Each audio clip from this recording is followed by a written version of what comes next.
Hello friends, income tax के matters में आज जो इशू हम डिस्कस करेंगे वो इस चीज को लेकर के है कि यदि ट्रिब्यूनल किसी मैटर को रिमांड बैक कर देती है इनकम टैक्स ऑफिसर के पास, तो ऐसी परिस्थिति में सेक्शन 153 सबसेक्शन 3 के तहत असेसिंग ऑफिसर के पास पहले 9 मंथ्स का टाइम होता था और एट प्रेजेंट 12 मंथ्स का टाइम होता है फ्रेश असेसमेंट ऑर्डर को पास करने के लिए जिस फाइनेंशियल ईयर में उसको रिमांड बैक का ऑर्डर मिला होता है।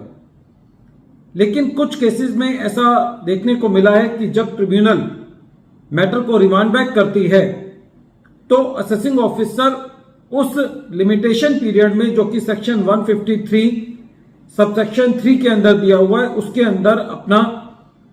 असेसमेंट ऑर्डर, जो कि उनको नया असेसमेंट ऑर्डर पास करना होता है, वो पास नहीं कर पाते। तो क्या ऐसी परिस्थिति के अंदर जो असेसी उस मैटर पर अपना ऑलरेडी टैक्स पे कर चुका है, तो क्या असेसी उस टैक्स को और उसके ऊपर जो उसका इंटरेस्ट उसको मिलना है, क्या उसके लिए असेसिंग ऑफिसर के पास एप्लीकेशन लगा करके उस रिफंड और इंटरेस्ट के लिए एलिजिबल है? यही मैटर बॉम्बे हाई कोर्ट के सामने एक रिट पिटीशन में Lakhpat Rai Agrawal versus assistant commissioner of income tax के केस में सामने आया। यह केस 470 ITR पेज नंबर 123 पर रिपोर्ट हुआ और इस केस का जजमेंट बहुत ही रीसेंट जजमेंट है, 10 फरवरी 2023 को आया। प्रेजेंट केस के अंदर ट्रिब्यूनल ने 18 फरवरी 2010 को ऑर्डर पास किया और इस ऑर्डर के मुताबिक असेसिंग ऑफिसर को ये दिशा निर्देश दिए कि वो de novo assessment order pass करे, नया असेसमेंट ऑर्डर पास करे। यदि हम सेक्शन 153 सबसेक्शन 3 को देखें तो सेक्शन 153 सबसेक्शन 3 एक 9 महीने का लिमिटेशन पीरियड प्रोवाइड करता है, जो कि एट प्रेजेंट 12 महीने हैं नया असेसमेंट ऑर्डर पास करने के लिए। और ये 9 महीने या 12 महीने उस फाइनेंशियल ईयर के एंड से कैलकुलेट करने होते हैं जिस फाइनेंशियल ईयर के अंदर जो ट्रिब्यूनल ने ऑर्डर पास किया होता है वो ऑर्डर प्रिंसिपल कमिश्नर को रिसीव होता है। क्योंकि प्रेजेंट केस में जो ट्रिब्यूनल ने ऑर्डर पास किया था वो 18 फरवरी 2010 को किया था। इन एनी हाउ यदि ये देखा जाए कि यदि फरवरी 2010 में ट्रिब्यूनल ने ऑर्डर पास कर दिया है तो ये ऑर्डर 31 मार्च 2010 तक इन एनी हाउ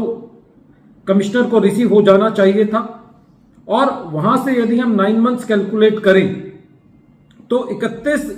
दिसंबर 2010 तक असेसिंग ऑफिसर को असेसमेंट करनी चाहिए थी। लेकिन 2018 तक भी असेसिंग ऑफिसर ने अपना असेसमेंट ऑर्डर पास नहीं किया, कोई नोटिस इशू नहीं किया। तो हार के असेसी ने 6 मार्च 2018 को असेसिंग ऑफिसर को यह लेटर लिखा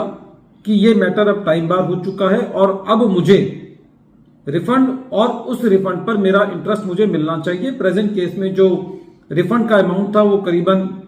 7 लाख से ऊपर था और इंटरेस्ट का अमाउंट 14 लाख से भी ज्यादा बन रहा था। असेसिंग ऑफिसर ने कोई रिप्लाई नहीं दिया।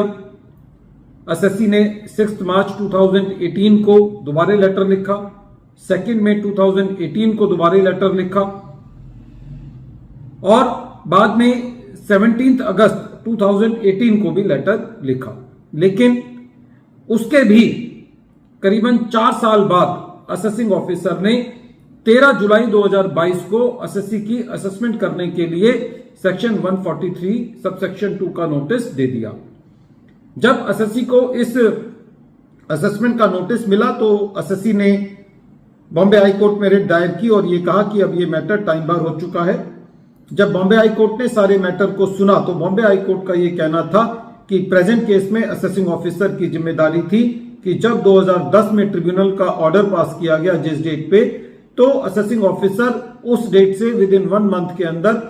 ट्रिब्यूनल से इस ऑर्डर की रिक्वेस्ट कर सकता था, असेसी से उस ऑर्डर को मांग सकता था। लेकिन असेसिंग ऑफिसर ने एसएससी के 2018 में लेटर लिखने पर भी उस पर कोई एक्शन नहीं लिया और 4 साल तक उस मैटर पे कोई भी काम नहीं किया। तो ऐसी परिस्थिति में जो एसएससी को उसका रिफंड दिया जाना चाहिए और जिस डेट तक उसको रिफंड मिले उस डेट तक का उसको इंटरेस्ट भी मिलना चाहिए। फ्रेंड्स, ये केस बहुत इंपॉर्टेंट है क्योंकि काफी केसेस में ऐसा देखने को मिला है